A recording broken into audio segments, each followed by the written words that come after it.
se me ocurrió hablar de este tema porque es algo que le estamos dando vueltas en mi facultad en este momento. Estamos pensando una reforma del programa de estudios. Como algunos de ustedes pueden saber, la Universidad de los Andes y la Facultad de Economía en particular es una facultad bastante mainstream, la voy a llamar así, muy corriente dominante y muy cómoda en su posición, digamos, se siente que es y le está yendo muy bien, ¿cierto? Entonces, eso significa que hacerse estas preguntas no ha sido fácil. Convencer a los profesores en general de que hay preguntas por hacernos tampoco ha sido muy fácil, pero estamos en este proceso y la verdad es que yo sí quería aprovechar el espacio con ustedes precisamente porque me parece que ustedes y especial pues la universidad en general, pero el programa de economía en particular es realmente demostrar.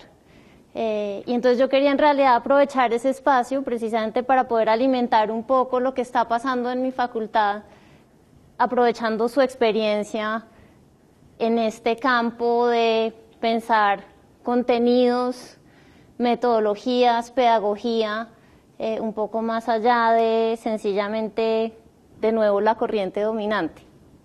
Obviamente, como les digo, estas son preguntas que nos estamos haciendo, llevamos más o menos 2 años en este proceso, esperamos acabarlo a final de este año y al lado hemos tenido también discusiones con otras personas que están pensando este tipo de cosas. De pronto ustedes han oído de un programa que está siendo financiado por INET, que se llama Core Economics, y Core es un grupo de economistas de varios lugares del mundo encabezados por Samuel Bowles y otra persona en la universidad en Londres, y ellos están proponiendo un nuevo pensum, un nuevo programa de estudios de economía, y lo están proponiendo como muy alternativo. Entonces ellos ya tienen una propuesta concreta. Nosotros tenemos algunas ideas, pero menos concreto, y lo que yo vengo a contarles realmente no es una propuesta. Entonces, las preguntas que yo estoy planteando en este momento son sobre qué nos estamos haciendo las preguntas en realidad, si es solo el programa de estudios o es más allá de eso, sobre lo que deberíamos estar hablando, y qué es exactamente lo que estamos revisando. Y todo esto, ¿por qué después de la crisis? Porque entonces la crisis apareció, si ustedes se acuerdan, la reina Isabel en la London School of Economics preguntándose, pero ¿y cómo es posible que nadie haya previsto la crisis?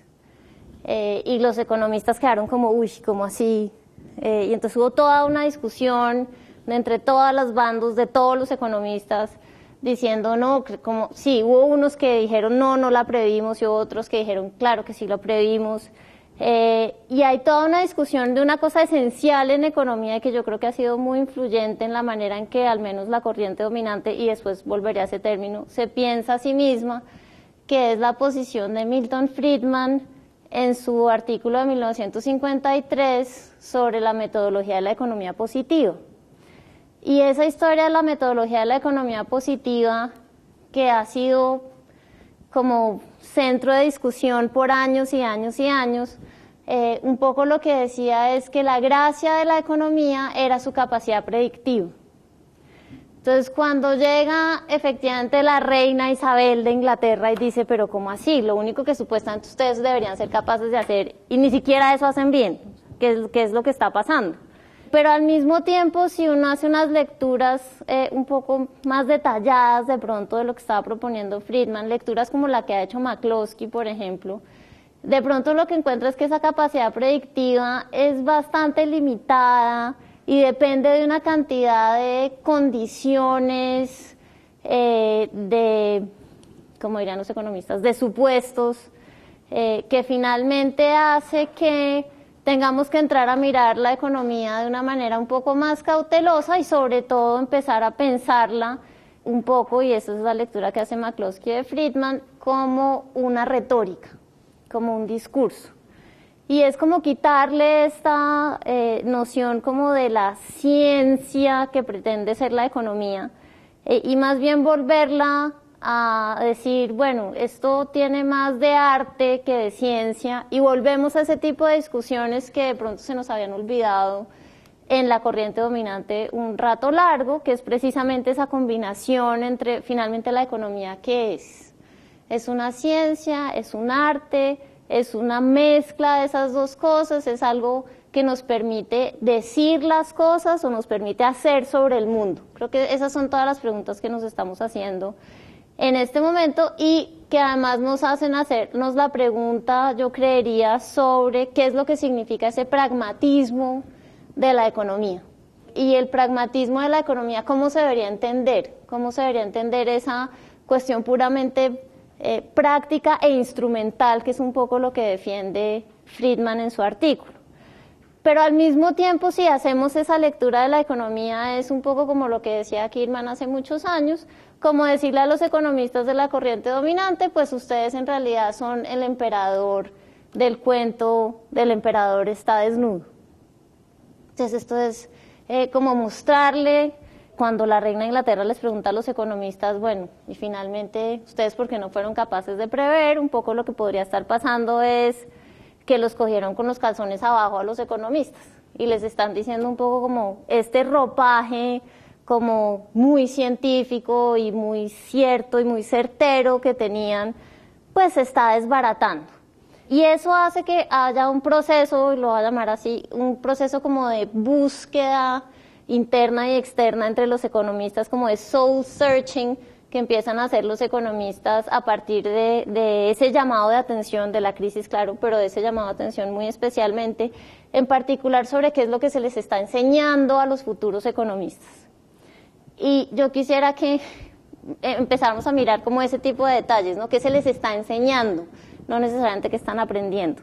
La primera vez que se hace este tipo de preguntas, y creo que es un discurso que sigue existiendo, muy común, es que se les enseña, no que ellos aprenden. Como si las dos cosas fueran de la mano y yo tengo mis dudas serias al respecto.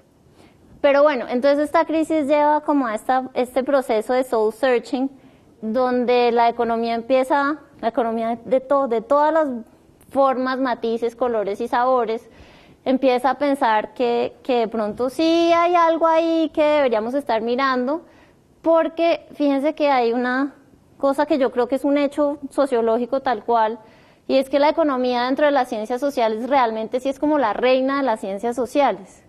Y yo lo que entraría a cuestionar es si es porque tiene la explicación o el discurso más convincente, y más bien diría que puede ser una cosa como de, por algunas razones que yo voy a llamar la posmodernidad, que es algo que yo no entiendo muy bien, resulta que las otras ciencias sociales dejaron un poco el espacio abierto a la economía.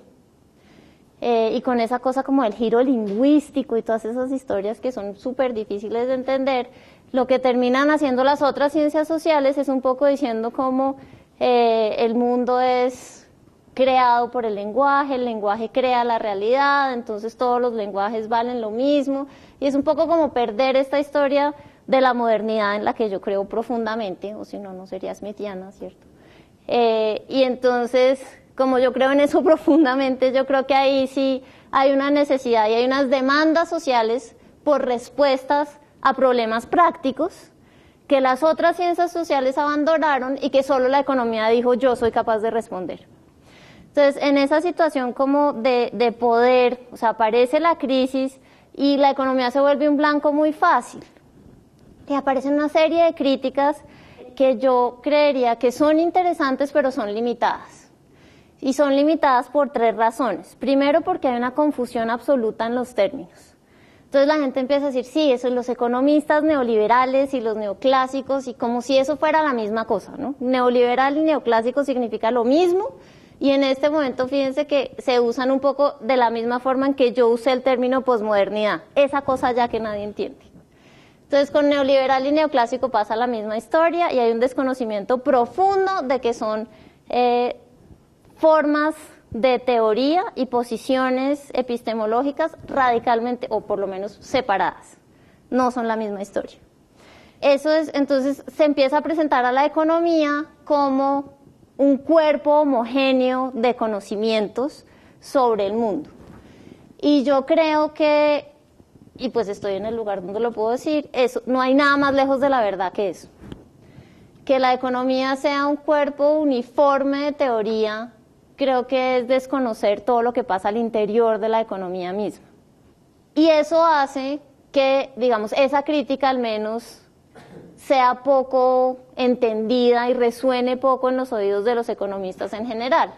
Entonces yo les estaba diciendo que la economía es la corriente dominante, y precisamente porque estoy evitando utilizar el término neoclásico o el término neoliberal o ortodoxo, cualquiera de esas otras cosas, por la sencilla razón de que, siguiendo a Colander un poco, lo que estoy intentando decir es, esa corriente dominante es muy difusa y es muy flexible y es difícil ponerle el dedo exactamente a de qué estamos hablando cuando estamos hablando de la economía, específicamente de la corriente dominante. Y decir que es neoclásico o neoliberal me parece reduccionista. Así que las críticas a una educación neoclásica o neoliberal me parece que está perdiendo cosas dentro de la riqueza de la educación en economía. La segunda razón por la cual estas críticas me parecen limitadas es porque hay como una teoría del complot.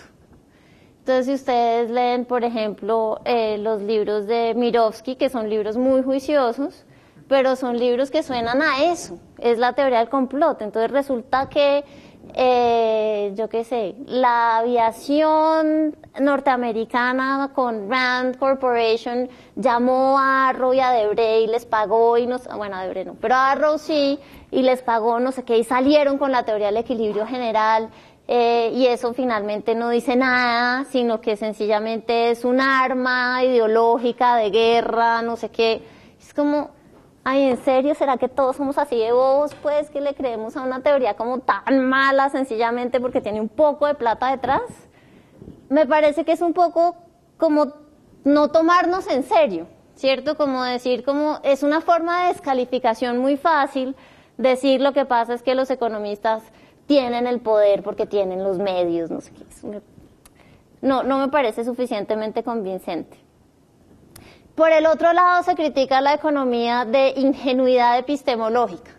Y de pronto ahí sí hay un punto, pero yo creo que es un punto que deberíamos explorar un poco más. Que es como desde la ingenuidad epistemológica sería como todas las demás ciencias sociales, que era lo que estaba diciendo hace un ratico, todas las demás ciencias sociales han hecho el paso hacia formas más sofisticadas de comprensión, menos la economía, que sigue pegada en el positivismo.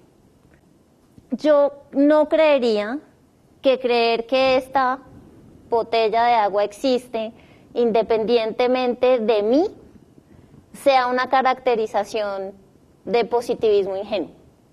Es sencillamente la comprensión, creería yo, de que hay un objeto sobre el cual predicamos.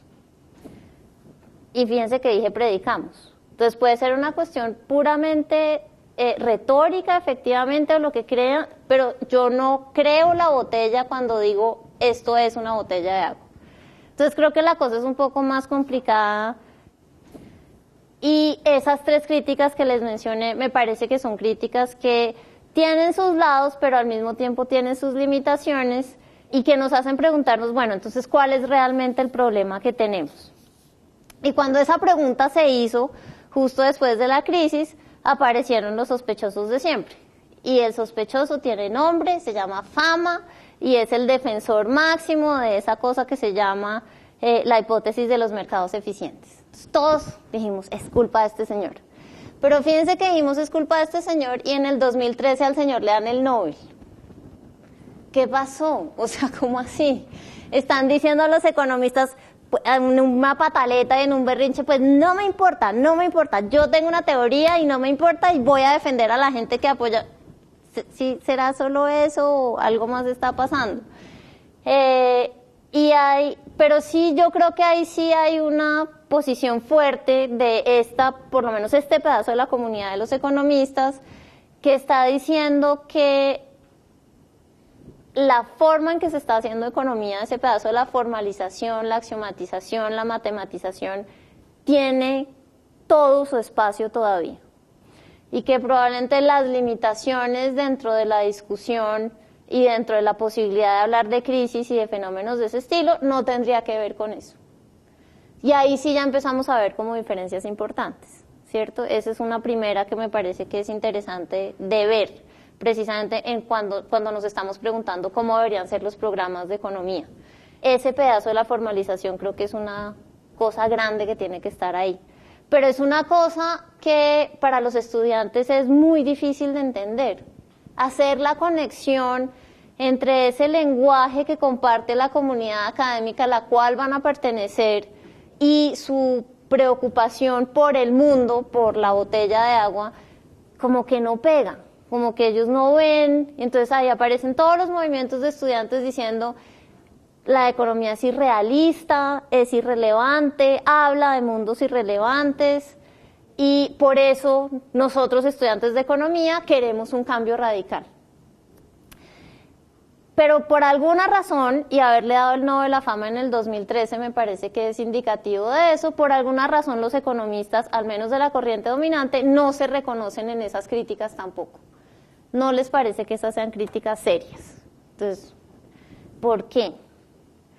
Porque probablemente en educación, y eso es lo que yo he encontrado con las personas en mi facultad y en otros lugares donde hemos estado hablando de la educación de los economistas, ellos creen que lo que se les está transmitiendo, y subrayo la palabra transmitiendo, a los estudiantes no es en realidad contenidos como tal, sino una estructura mental.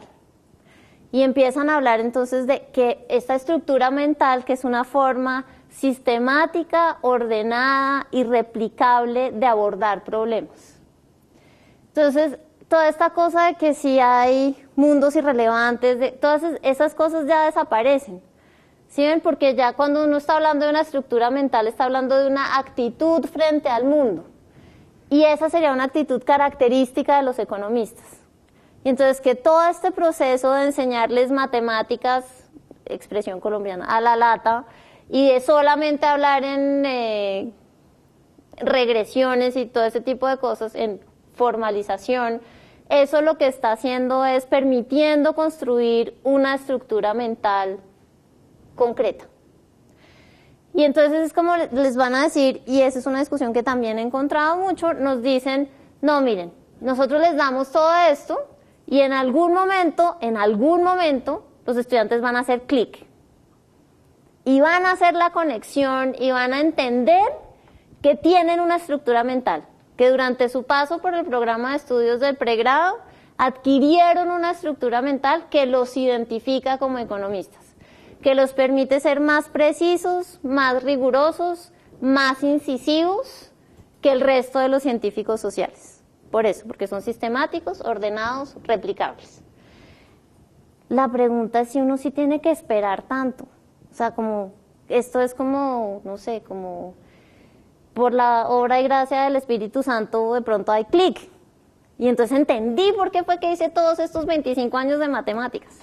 Y entendí por qué tuve que haber hecho regresiones a la lata durante no sé cuántos años, de pronto, así, de repente.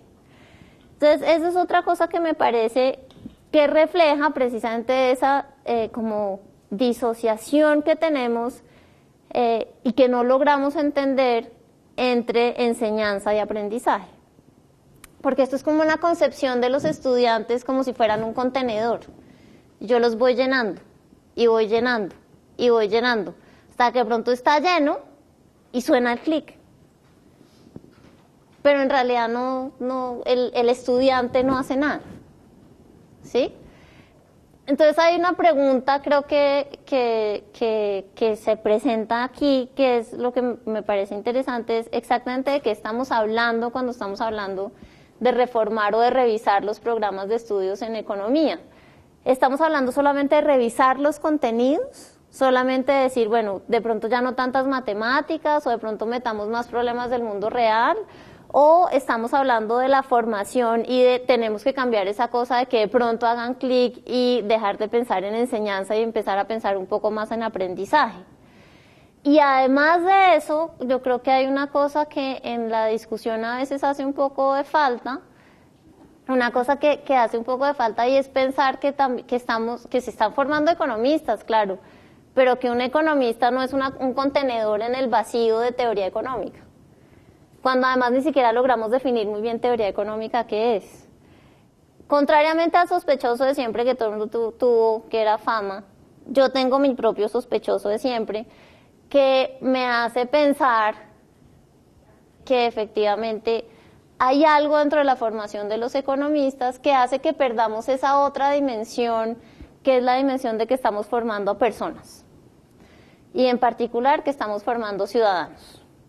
Y yo creo que eso se nos pierde un poco porque, y van a ver para mí el más malvado de todos los malvados, el culpable de todos los males casi del universo, es un señor que se llama Jeremy Bentham. Entonces, ese señor, Jeremy Bentham, el padre del utilitarismo clásico, creo que es una sombra perversa, tal cual, sobre lo que hacemos los economistas. Porque efectivamente, fíjense que hay una cosa que, a pesar de que digamos estructura mental y todo ese tipo de cosas, hay una cosa que sí en clases de economía tradicional, corriente dominante, microeconomía 1, se transmite todo el tiempo. Y es este modelo del agente económico racional. Y los economistas entonces van a decir, no, pero un momento, ninguno de nosotros cree que la gente se comporte de esa forma.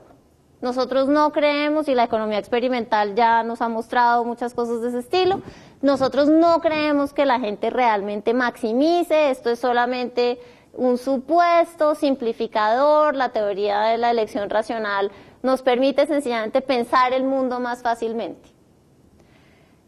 Pero resulta que puede que para los profesores de economía eso esté clarísimo, y yo tengo mis dudas de si está claro para todos.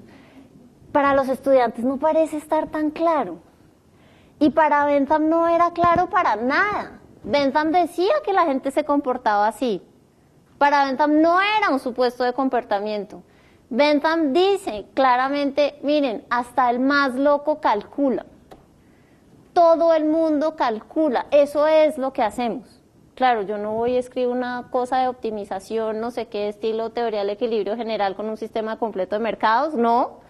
Pero cuando me levanto por la mañana, si estoy haciendo un análisis costo-beneficio, yo vivo en una ciudad donde hace frío todo el tiempo y es gris y horrible, y es como, ¿será que si saco mi patica de la camita o me quedo aquí metida en la cama? Ese tipo de cosas las hago todo el tiempo.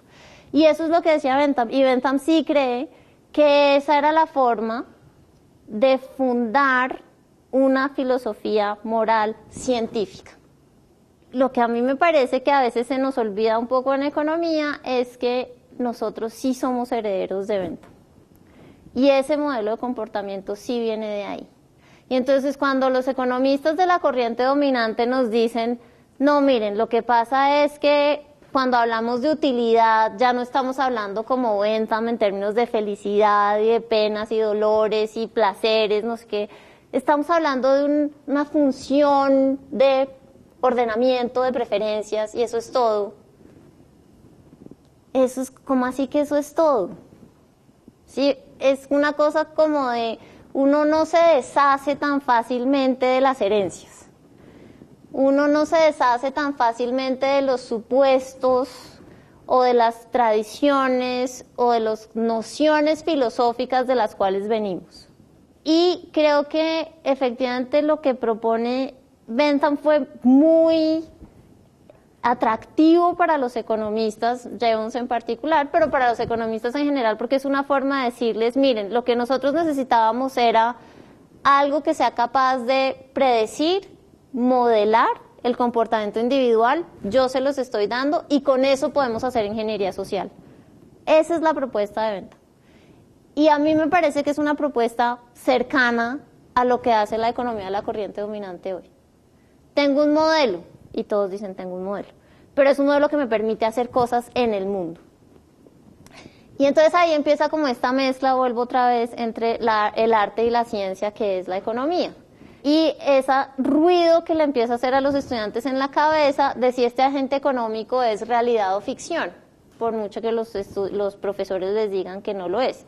Y ha habido una serie de resultados en economía experimental mostrando que, o de pronto mostrar es una palabra demasiado fuerte, pero no desmintiendo que es posible que los estudiantes de economía sean más egoístas que el resto de estudiantes en una universidad, por ejemplo. Que cuando juegan el dilema del prisionero, los primeros que van y sapean son los economistas. Y entonces, cuando empezaron a salir esos resultados, dijeron, no, eso no es así. Lo que pasa es que los estudiantes de economía que eligen estudiar economía de entrada son más egoístas.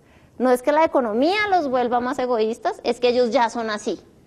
No sé cuál de las dos explicaciones es más triste, ¿no? Pero por lo menos la segunda me quita un poquito la responsabilidad, digamos. Pero fíjense que es una cosa un poquito angustiante. Entonces hay un sesgo de selección.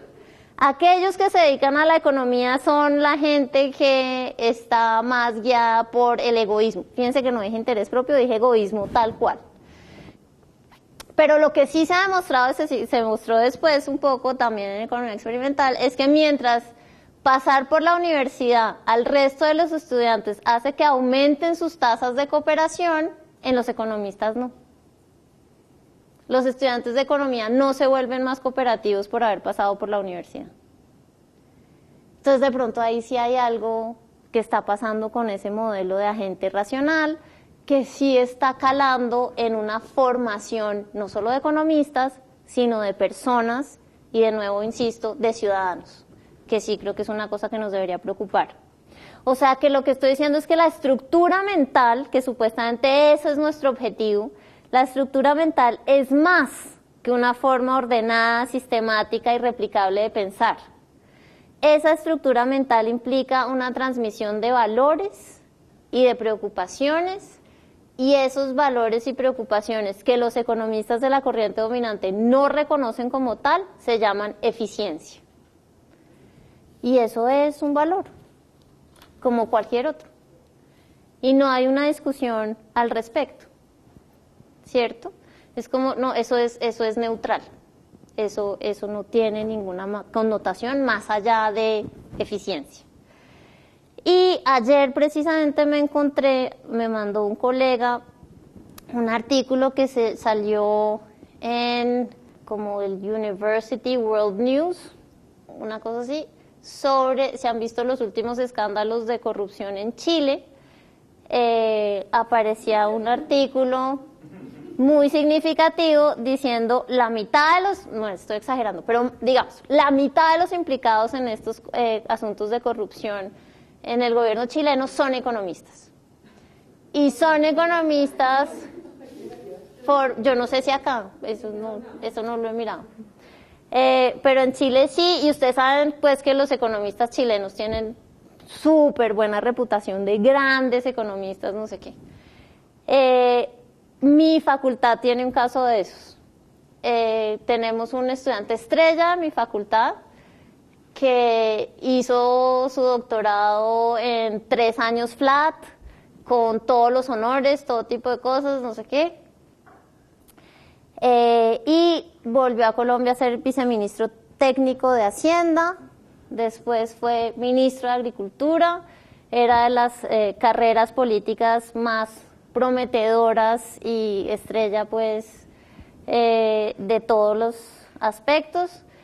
Y recientemente una colega mía se encontró con un profesor de él en un congreso y le pregunta, oiga, ¿y fulanito dónde está? Y la profesora le contesta, in jail. ¿Cómo así? ¿En Yale? ¡Qué bueno! Llegó a Yale. No, en la cárcel. Y este personaje se llama Andrés Felipe Arias.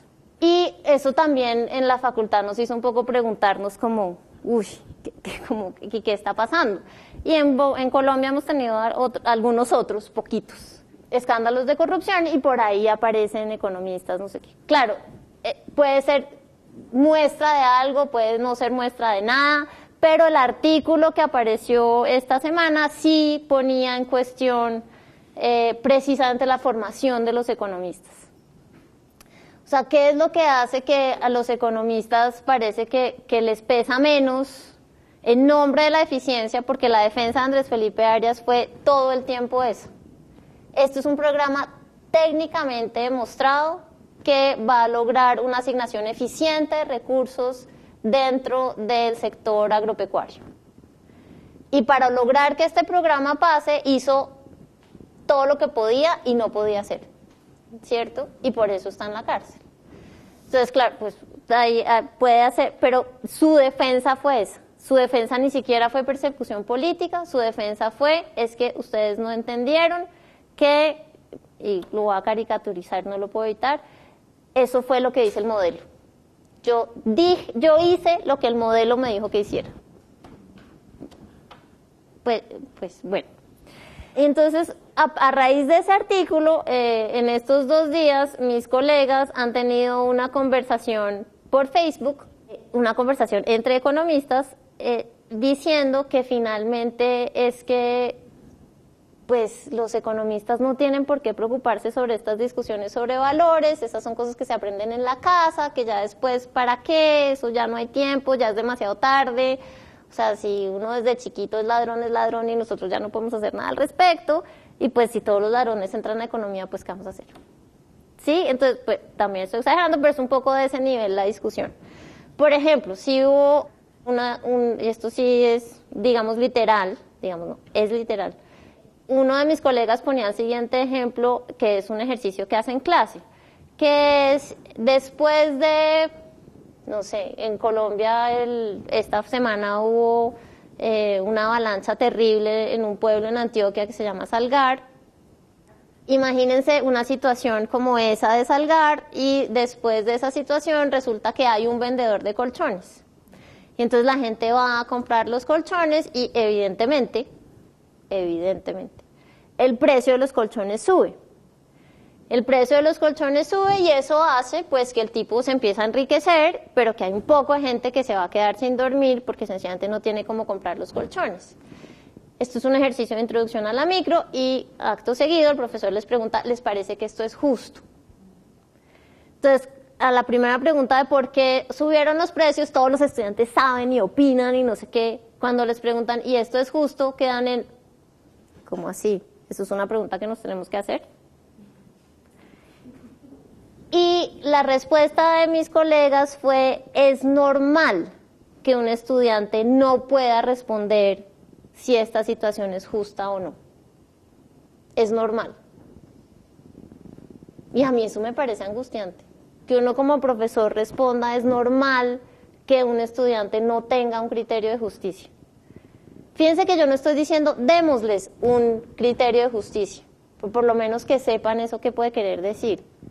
Y de acto seguido, entonces, siguió la discusión entre mis colegas diciendo como no, pues finalmente los economistas no tienen que saber literatura, no tienen que saber religión, no tienen que saber física, solo tienen que saber economía. Y vuelve la pregunta, ¿y eso qué quiere decir? ¿Qué quiere decir saber economía?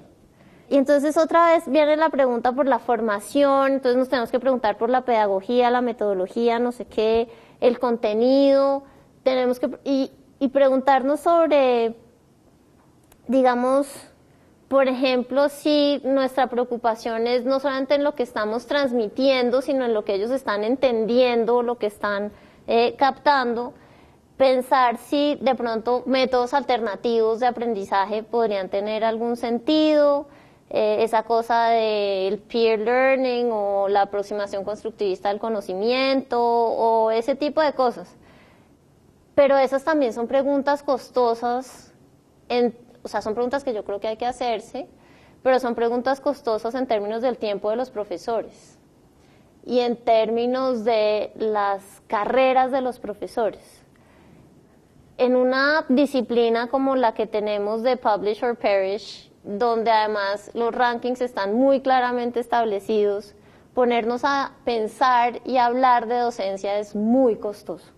Es muy costoso en términos de progresión profesional. Ese trade-off que todos vemos en algún momento entre investigación y docencia es muy complicado. Pero al mismo tiempo sabemos que buena docencia no se puede hacer sin buena investigación. Pero ¿cómo hacemos como de todo al mismo tiempo? La restricción de tiempo entonces empieza a pesar de manera importante. Y la restricción de la banda cognitiva obviamente también. Y esa restricción de tiempo ya había hablado Samuelson hace mucho, diciendo finalmente un estudiante tiene que dormir por lo menos 4 horas por la noche, entonces eso significa que pues hay que hacer matemáticas y todo este tipo de cosas, y hay cosas que hay que abandonar, y dentro de las cosas que hay que abandonar está la historia del pensamiento económico. ¿Y por qué llego ahí? Ya con eso creo que voy a terminar. Porque yo creo que una forma de hacernos estas preguntas, una forma de pensar cómo la gente que estamos enseñando, pero también cómo la gente está aprendiendo, una forma de reintegrar la pregunta sobre la formación de ciudadanos economistas es precisamente dándole todo el peso, y por eso no está sorprendente mi propuesta de tema, todo el peso, todo el espacio y todo el tiempo a cosas como la historia de las ideas económicas. La historia del pensamiento económico es lo que nos permite entrar en una conversación con otros, es lo que nos permite hablar con otras ciencias, con la sociedad civil en general, con nuestra comunidad académica y hacernos parte de una tradición que es múltiple y que es variada en economía, que tiene muchas subtradiciones, pero que precisamente eso es la que le hace enriquecedora e interesante. Y entonces es chistoso estar haciendo la defensa de la historia del pensamiento económico en esta facultad, en esta universidad, pero es una cosa que creo que en general hemos tenido que hacer desde hace algún tiempo. Y al mismo tiempo es una preocupación por intentar ir un poco más allá de la matematización, ir un poco más allá del método, ir un poco más allá de esa discusión que estamos teniendo de si deberíamos enseñar con Chalk and Talk o si deberíamos estar enseñando RCT o no, ese tipo de cosas. Creo que es una pregunta un poco más esencial y esa es la pregunta con la que yo estoy abordando esta cosa y obviamente a la que no le tengo mayores respuestas de finalmente qué deberíamos hacer. Hay unas propuestas concretas, como les decía, CORE, como para terminar una cosa más específica. CORE está proponiendo una reforma donde lo que hace es un poco invertir el orden de un libro, de un curso de principios de economía para todo el programa. Y eso significa, en términos de economía tradicional, digamos, hablar de fallas de mercado primero e integrar las reflexiones sobre justicia, distribución y ese tipo de cosas desde el principio y no al final, después de que ya sabemos en equilibrio general cómo funciona, darle más espacio a la economía comportamental, obviamente pensando en un poco abrir las disciplinas, las barreras o las fronteras disciplinares, y pensar más en cosas del estilo de una ciencia del comportamiento, no sé si eso les suena conocido, cosas de ese estilo es como lo que se está proponiendo, que es incluso hacerse la pregunta de si tiene sentido seguir pensando en áreas en economía, micro, macro, econometría, historia, metodología y pensamiento, si esa separación tiene sentido o no, y hacer estos cursos que ya se hacen en muchos lugares y en muchas disciplinas, que son estos capstone courses, que es un poco como la formación a través de la investigación. Entonces no queremos que todos sean investigadores, pero sí sabemos cuáles son las ventajas precisamente de llevar de manera sistemática un proceso de investigación en un tema de interés de los estudiantes. Y de pronto eso nos va a ayudar a superar también la frustración de los estudiantes. En el caso de mi facultad hacemos una reunión con los estudiantes de primer semestre la semana antes de que empiezan las clases y les preguntamos: ¿usted por qué estudia economía? ¿Cuál es la pregunta que usted tiene y que lo llevó a estudiar economía? Y generalmente son preguntas enormes, son preguntas de cómo se logra el desarrollo económico, cómo hacemos para que Colombia sea un país desarrollado, cómo hacemos para eliminar la pobreza del mundo, ese tipo de preguntas, o sea, preguntas de verdad grandes.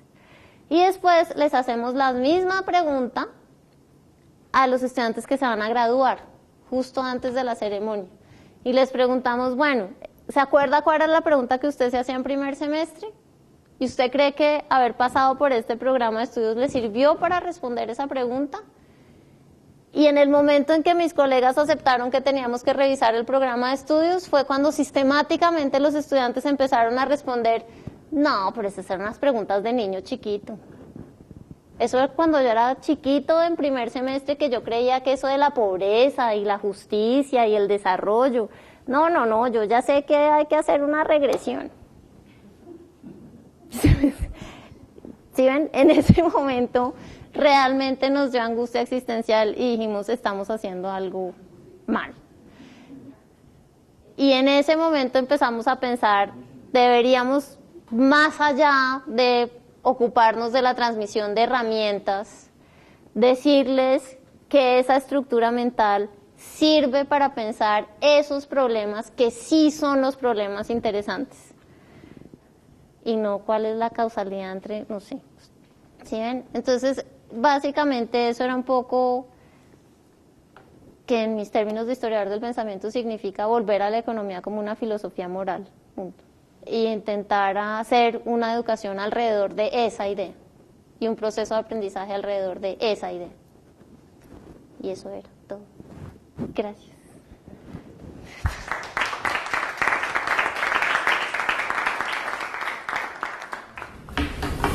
Gracias, Jimena, por compartir. Yo tenía algunas cosas que anoté y que me parece interesante compartirlas en un diálogo de revisión de pensum, que básicamente es lo que tú planteas que está pasando en la universidad en la que compartes. Solo, digamos, tú te haces la pregunta, bueno, ¿solo revisar contenidos o estamos hablando de formación o de metodología? Yo pienso que cuando se hace una revisión de pensum se piensa en todo. O sea, es algo, digamos, es un enfoque muy holístico en donde no solo se está pensando definitivamente en el enfoque, en lo que vas a dar, en el contenido, que es crucial, sino también la forma en la que va a ser transmitido, ¿no? Entonces, como compartir esa área. A mí me llamó la atención la parte que hablaba de los experimentos de si los estudiantes de economía eran más egoístas, cooperaban menos o eran un poquito más tendientes a hacer actos de corrupción o situaciones así en el caso chileno. Y entonces yo pienso que ahí es donde fortalecemos la parte, sería una visión muy romántica pensar que un economista por su simple formación, cuando llegue a un puesto público, él sí va a hacer las cosas bien y que no va a estar tentado en un momento dado a ser un buscador de rentas si el sistema se lo permite. O sea, si el sistema se lo permite, egresados de la Marroquín, aquí ya hemos tenido experiencias, digamos, interesantes en ese tema. Pienso que ahí va, digamos, al fortalecimiento de ciertas reglas del juego y ahí vamos, digamos, a un entorno que es crucial, digamos, en la parte de economía institucional, que es crucial en este tipo de resultados, por una parte. Por otra parte, cuando tú compartías las últimas preguntas de la revisión que hacían, digamos, los estudiantes, yo me recordaba un poco, digamos, mi proceso de formación. Y, digamos, en la universidad en la que yo me formé, tal vez mis preguntas al finalizar era, y estábamos en congresos, por ejemplo, justo en un congreso de econometría, y como había, digamos, profesores extranjeros, nuestras preguntas finalmente era, bueno, ¿cómo diseño política monetaria? Por ejemplo, nosotros teníamos preguntas concretas, o sea, ¿cómo hago? ¿Cómo diseño? ¿Cómo modelo? Y cómo finalmente puedo influir de la forma que quiero influir. Entonces pienso, y no creo que, digamos, y eso me frustraba en un momento dado, porque la respuesta del profesor decía, mira, tú todavía estás graduándote en pregrado, tienes que sacar, para hacer o diseñar, tienes como pasar el máster, llegar al doctorado, y finalmente ya vas a poder hacer eso. Entonces yo creo que lo último que tú compartías me parece como que esencial en generar un diálogo con otras formas de explicar, digamos, el fenómeno y el abordaje, o ver las aristas en un momento dado del fenómeno económico. Una de las cosas que me hace sentir cómoda en la universidad, acá, es que precisamente hay un diálogo, ¿verdad? Y en ese diálogo hay distintas, digamos, formas de tú comprender y de tú analizar y de no ver solo una corriente, sino digamos, ver corrientes alternativas. Mientras tú compartías la pregunta de la reina, digamos, de Inglaterra, una de las cosas que yo recordaba es, previo a la crisis del 2008, nosotros tuvimos, por ejemplo, la visita del doctor Evelyn, no sé si recuerdan algunos que vinieron, y ellos ya estaban de alguna manera previendo la burbuja financiera a raíz de las políticas que la Fed en un momento dado estaba tomando. O sea, esa capacidad de poder explicar en algún momento dado lo que iba a ocurrir, no la fecha en el momento, era un poquito, ¿verdad? La parte que, digamos, otras respuestas teoréticas sí te pueden dar en el abordaje, en el diálogo con la escuela austriaca, que ha sido interesante. Gracias, Astrid. Gracias, Kimber. Muy provocative. Muy provocative tu presentación, que realmente sí da mucho para pensar y sí es algo que nos cuestionamos aquí bastante, en particular porque a nivel de licenciatura la mayoría de los estudiantes vienen a estudiar, quieren ser empresarios, vienen a estudiar negocios. Y nosotros queremos también que nuestros economistas se puedan ganar la vida en el mercado, y entonces hay que limitar un poquito la cuestión de la historia del pensamiento y damos unas buenas dosis o sea, salen como economistas financieros.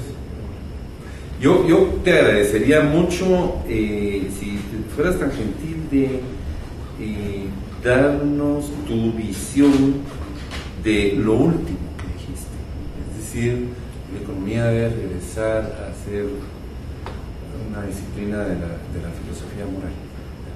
¿Qué significa filosofía moral para ti? Yo estaba visualizando, todos tenemos nuestros trucos que usamos el primer día, los primeros días de clase, donde queremos enganchar a los chicos, porque con facilidad los pierdes para siempre. Yo, como he dicho en varias ocasiones, el día que le querés enseñar a un joven a derivar una curva de demanda a partir de una curva de precio-consumo, lo perdiste para siempre. Jamás, a menos que sea alguien que le gusta mucho el dibujo y las matemáticas. Y entonces pienso que igual el primer día le decís, bueno, jóvenes, vamos a hablar de filosofía moral. Entonces yo te agradecería tu visión de qué es filosofía moral. Y cuando tú dices que la economía debe volver a la filosofía moral y que hemos de regresar a la enseñanza de la filosofía moral, ¿qué es lo que estás visualizando? Pues yo creo que sí, efectivamente uno no puede llegar a decirle a un estudiante, vamos a hablar de filosofía moral. Eso, ni siquiera un estudiante, o sea, esa fue la primera forma en que perdimos a mis colegas cuando empezamos a decir, hablemos de una reforma del pensum. En realidad estoy pensando en varias cosas, unas que dijo Astrid, por ejemplo, en la cuestión institucional, en el comportamiento, en ese tipo de cosas. Entonces, cuando estoy entendiendo filosofía moral, lo estoy entendiendo en un sentido, voy a decir, muy clásico, que es sencillamente como una forma de comprensión del funcionamiento de los seres humanos en sociedad. Y esa forma de comprensión de los seres humanos en sociedad tiene varios aspectos, ¿cierto? Uno es empezar por yo soy individualista, entonces yo creo que hay que entender los seres humanos por qué se comportan como lo hacen. Y creo que en eso la economía tiene y siempre ha tenido cosas que decir, las cosas, y de nuevo, en un poco lo que estaba diciendo, no solamente en cuestión de, hay diferentes corrientes en economía que se han ocupado de eso, sino pensemos en términos de nuevo, las fronteras disciplinares, si esas fronteras disciplinares tienen absoluto sentido o no, si podríamos tener más diálogos con la psicología, por ejemplo, ese tipo de cosas que era como lo que hacíamos antes. Si entonces creemos, por ejemplo, que si logramos entender eso, lo vamos a lograr y de ahí sacamos por ejemplo, una definición de economía que se usa mucho en este momento, que es la economía como la ciencia de los incentivos, que es lo que nos permite actuar sobre el mundo finalmente. Entonces, eso significa que si entendemos efectivamente cómo se comporta la gente y la complejidad del comportamiento y de las interacciones sociales, vamos a tener un mejor diseño de instituciones porque tenemos un mejor diseño de incentivos. Y yo creo, por ejemplo, que lo que hacen un poco en finanzas comportamentales tiene que ver con eso. Si uno logra mostrarle a un estudiante, y esas cosas me parece que siempre son muy atractivas, que efectivamente hacerse estas preguntas, que son preguntas que van más allá de la mera técnica, de sencillamente aplicar el modelo, la regresión o lo que sea, para entender cómo se mueven los precios de los activos, decirle, mire, hay una pregunta que le puede dar una visión más amplia, y que esa visión más amplia le va a dar una ventaja en el mercado, lo va a hacer más competitivo sobre el mercado porque usted tiene mejor información que los demás. Yo creo que eso es una forma atractiva de llegarle a los estudiantes. Creo que la economía la economía en general, de muchas corrientes, tiene muchas cosas que mostrar a ese respecto.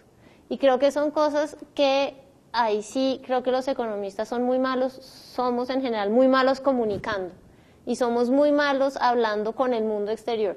Seguramente la formalización, la revolución formalista, este tipo de cosas juegan un papel importantísimo ahí, y si finalmente usted no está dispuesto a hablar en el mismo lenguaje axiomatizado y matematizado y modelizado econométrico que yo uso, entonces no me interesa hablar con usted. Yo creo que eso es una cosa que los economistas tienen que superar. Esa como...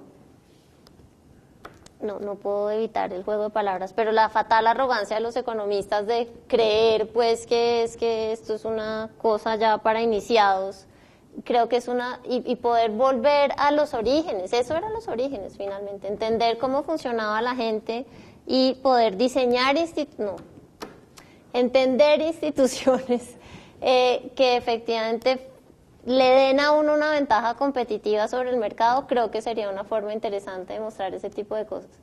Creo que precisamente en ese sentido, pues seguir pensando en áreas separadas no funciona. Seguir separando las cosas, de nuevo, en micro, macro, econometría, no sé qué, no es una buena forma para mostrarle al estudiante y para que el estudiante de verdad genere esta posibilidad de ir más allá de la técnica y de hacerse la pregunta sobre la técnica misma. Yo creo que eso también falta un poco. Yo creo que hay un pedazo de formación de ciudadanía que va por ese lado, precisamente. Qué bueno que se dieron cuenta y qué bueno que lo están resolviendo. Usted me recordó hace unos años cuando renovamos los cursos de ética acá en la universidad. Unos meses después Harvard descubrió que sus graduados de ética no tenían nada. Entonces metió mucha plata para renovarlos allá también.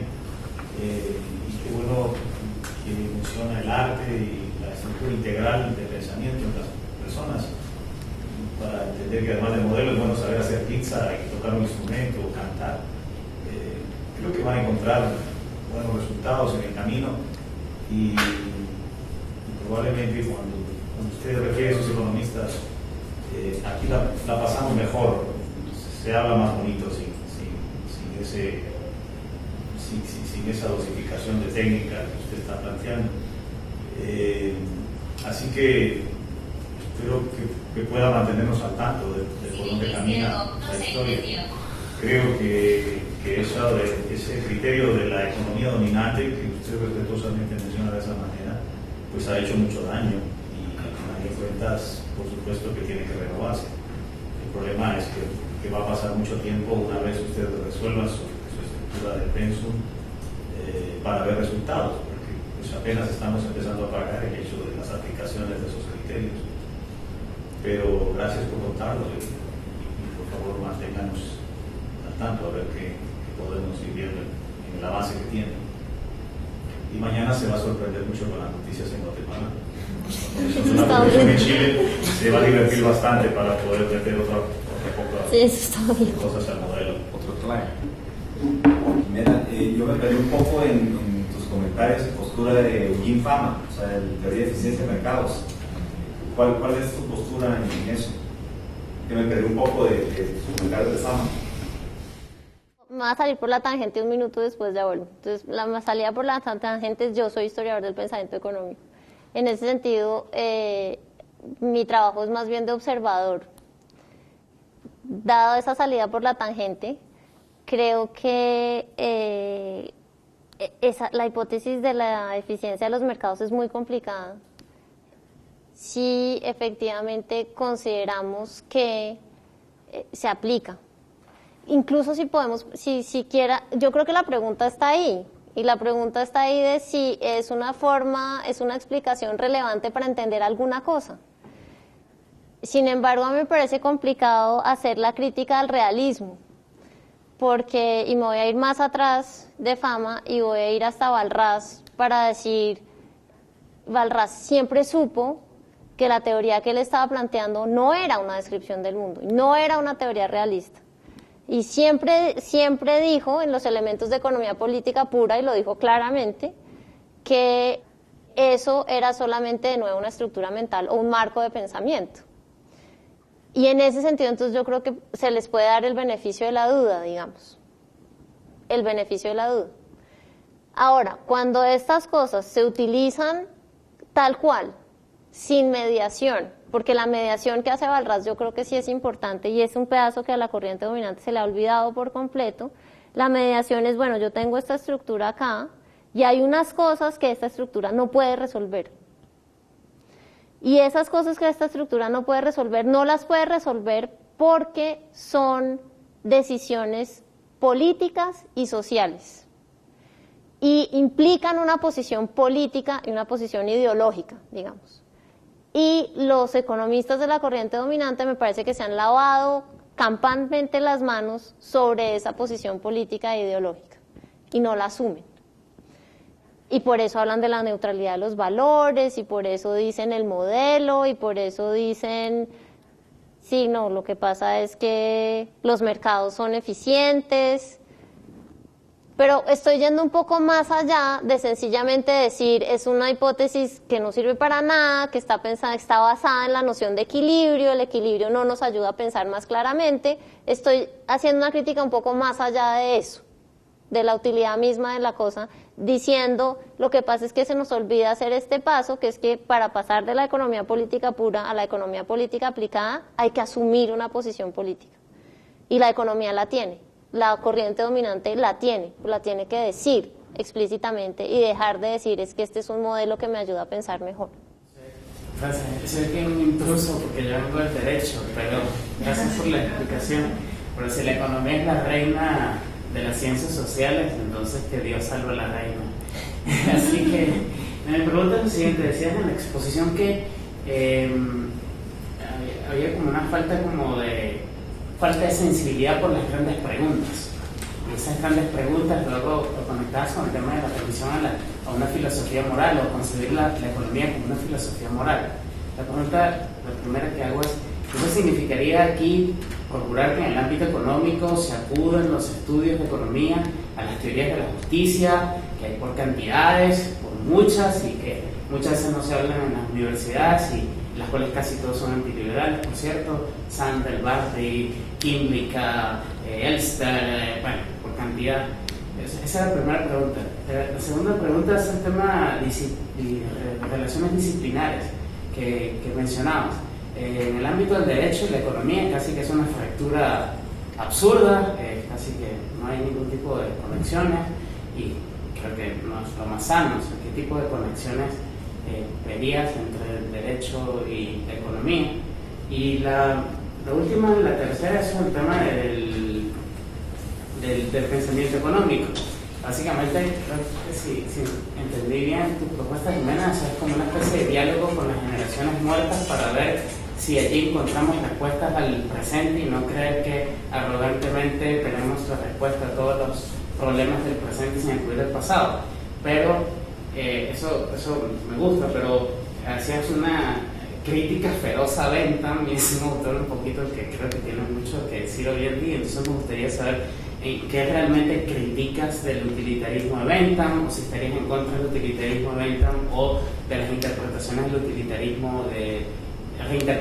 utilitarismo de Bentham por Mill, etc. Esas serían las tres. Sí, yo creo que hay que hablar de las teorías de la justicia, sí. Así sean antiliberales, sí. Yo creo que finalmente sí hay un proceso de demostrar a los estudiantes, demostrar.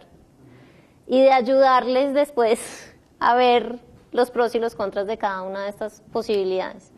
Yo creo que hay una pérdida enorme en economía cuando es un artículo famoso de Dasgupta, donde dice es que la economía ya no está definida por las grandes preguntas. Nosotros solamente hacemos preguntas pequeñas porque son las preguntas que podemos resolver.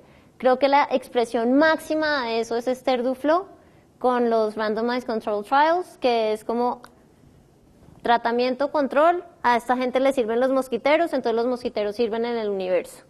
Yo creo que eso es el empobrecimiento total de la economía.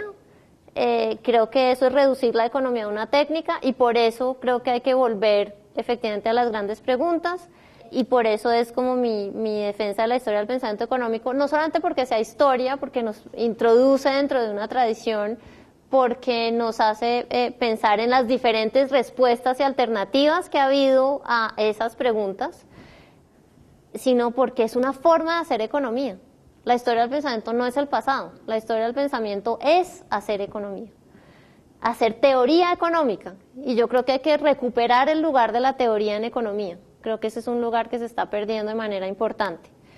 Y eso me permite decir, sí, Bentham me cae súper mal. Y la razón de fondo por la que me cae mal es porque me parece de lo más antiliberal que conozco. Me parece que su máxima de la maximización de la felicidad es lo más antiliberal que puede haber, porque significa efectivamente que lo que vamos a hacer es fusionar individuos y diseñar una estructura de incentivos que haga que los individuos se comporten de ciertas formas.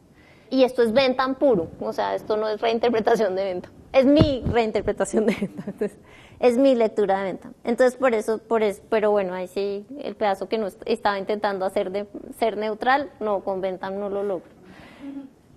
Pero claramente que es una fuente súper interesante, por ejemplo, para la relación entre derecho y economía, obviamente es una fuente ahí muy, muy importante. Becker, Posner, Law and Economics en general es una cosa que realmente uno podría, yo creo que se puede hacer la conexión pasando por Bentham tal cual, pero no sé si de nuevo sea la única posibilidad que tenemos, que exportar el modelo, porque finalmente cuando Becker se enorgullece del imperialismo económico, si la única manera fructífera de hacer diálogos con otras disciplinas es a través del modelo de agente racional, que es un poco lo que yo veo que aparece en Bentham. Esa sería mi preocupación, digamos, estamos exportando un modelo porque nos parece útil, nos parece... Pero de nuevo vuelve la pregunta, ¿es útil para qué? ¿Qué realmente nos está permitiendo decir del mundo ese modelo?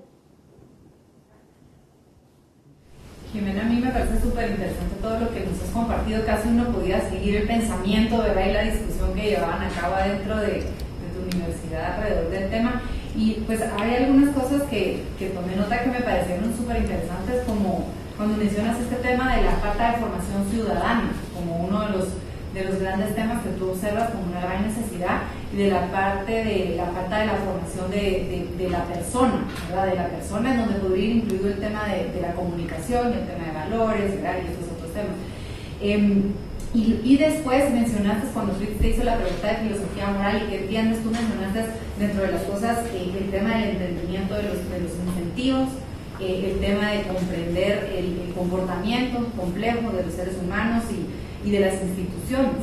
Dentro de lo que han investigado, han encontrado algunos modelos sobre la metodología de enseñanza o sobre la pedagogía que permitan abordar estos temas o estos retos de una manera diferente.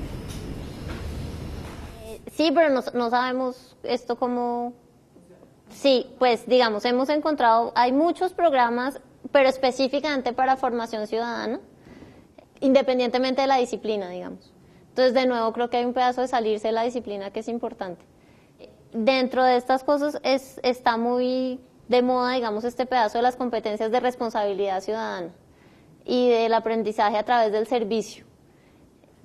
Entonces, dentro de uno de los cursos que quisiéramos introducir ahora, uno de estos capstone courses que quisiéramos introducir ahora, quisiéramos introducir un pedazo que sea trabajo de campo.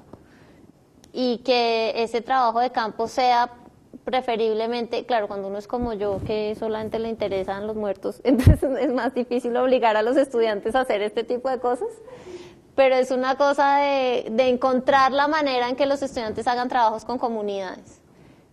En la universidad, en la Facultad de Economía, tenemos una cosa que se llama la encuesta longitudinal colombiana de la Universidad de los Andes, que es una encuesta longitudinal tal cual, representativa a nivel nacional, que se hace oleadas de la encuesta cada 3 años. Y lo que quisiéramos es, por ejemplo, que los estudiantes participaran con los entrevistadores para hacer el seguimiento de las familias.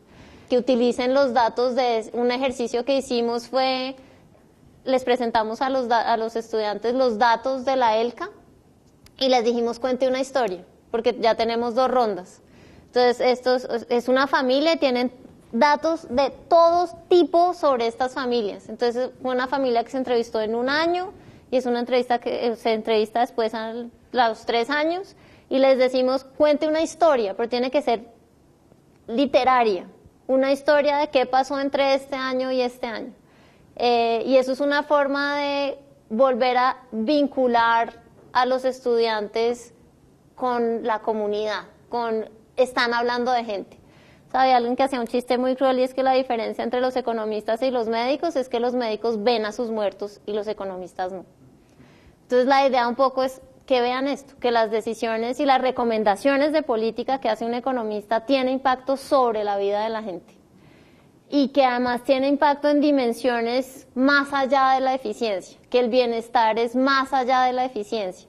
Y por eso, digamos, esto de pensar en las teorías de la justicia y de introducir dilemas éticos dentro de la presentación de cosas absolutamente normales, digamos, tradicionales en economía, tiene sentido. Este ejemplo de los colchones o cosas de ese estilo nos permite integrar cosas. Entonces, digamos, no es una cuestión de una revolución radical de las cosas que vamos a enseñar, pero sí es una cosa de introducir otros aspectos del aprendizaje del estudiante, darle otras oportunidades para poder hacer este tipo de cosas. Entonces estamos como por el lado del aprendizaje a través del servicio y el discernimiento ético, y entrar en esas 2 cosas a través de estos cursos de investigación.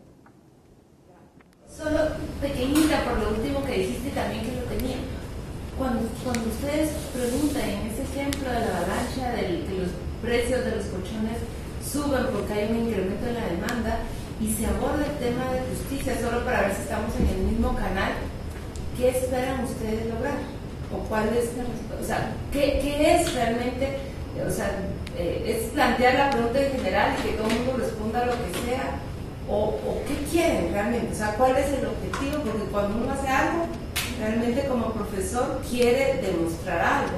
Entonces, ¿qué es lo que ustedes, en esa pregunta, en ese ejemplo, y cuando se aborda el tema de justicia, porque puede que yo lo esté pensando en una línea y ustedes No, precisamente lo único que queremos ver es si los estudiantes tienen esa dimensión presente. En este momento ni siquiera estamos intentando decir cómo vamos a transmitir una noción de justicia. No. Sencillamente es que sepan que esa dimensión existe, es la primera cosa. Por eso es un ejercicio de discernimiento ético. Creemos que los ejercicios de discernimiento ético no tienen respuesta correcta, sino es la posibilidad de discutir las posibilidades y de hacer argumentos convincentes, de poder decir cosas con sustento, de por qué creen que las cosas son así.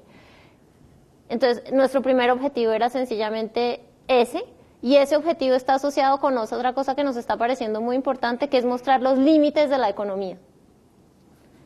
Que dentro de la teoría de la eficiencia, que es en la que nos centramos básicamente, qué podemos decir y qué no podemos decir. Un poco lo mismo que le estaba diciendo a Helmut. O sea, podemos decir que a través de estos análisis tradicionales de la economía, no sé qué, podemos decir que un mercado es eficiente, pero no podemos decir más que eso. Tenemos que recurrir a otra cosa para poder hablar entonces de justicia, por ejemplo, o que son desarrollos dentro de la economía misma, pero que no están dentro únicamente del análisis de los mercados eficientes. Entonces hay algo que tiene que pasar más allá de solo ser economistas. Le damos las gracias.